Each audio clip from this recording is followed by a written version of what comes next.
Earnings are going to report for Alibaba May 15th pre-market. So that means we have one more trading session in here before we get an earnings report. Now you can see on the weekly so far, or on the week, we gapped up in here, and then obviously a little bit of indecision in here today. Really, it's still a green candle, but a pullback in here down around 95 cents from the previous trading session. Now, if we pull back any more, gap down, we're going to be at 127.09 here. That's going to be our major support. You can see our 9-day EMA is right there as well. That's going to be considered a full gap fill if we do come down and touch the 127s. Do I think we're going to hit that tomorrow? Not likely, but it could happen because this run might have been over exhausted. We get a full pullback in the market. Baba will obviously come with it, but I don't think that we're going to pump up any more into these 136s anytime soon, as far as tomorrow. But you never know, it might happen. We might have to price in just a little bit of earnings yet again, hit the 136s before we get that large move in our earnings call. So we do have an expected move around $8.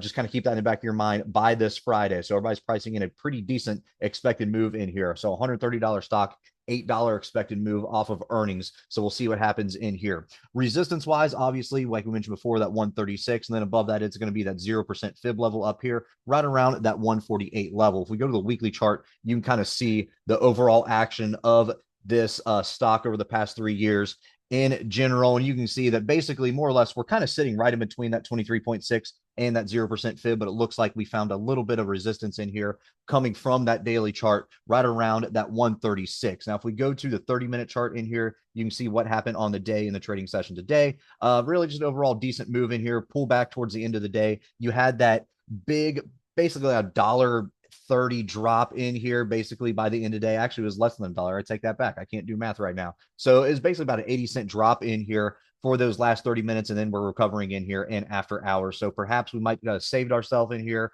for tomorrow before we get to earnings. But again, remember, you do have a gap that we need to fill down here at the 127s. Below that, you're going to be looking right around this 121 area. And then below there, you're looking at that 38.2 fib level, which is at 113. So I don't think we're going to make it all the way down to the 113 off of earnings, but worst case, probably 121, 122 is where we're going to be looking at in here for a nice big pullback. And if we kind of run up, obviously we got to blast through the 136s, and then we could be up here above the 140s like it is no problem. All right, guys. So if you like this video, make sure to check us out on all of our social media. We also have a Discord servers if you're interested, and you can find all of our socials in the description below.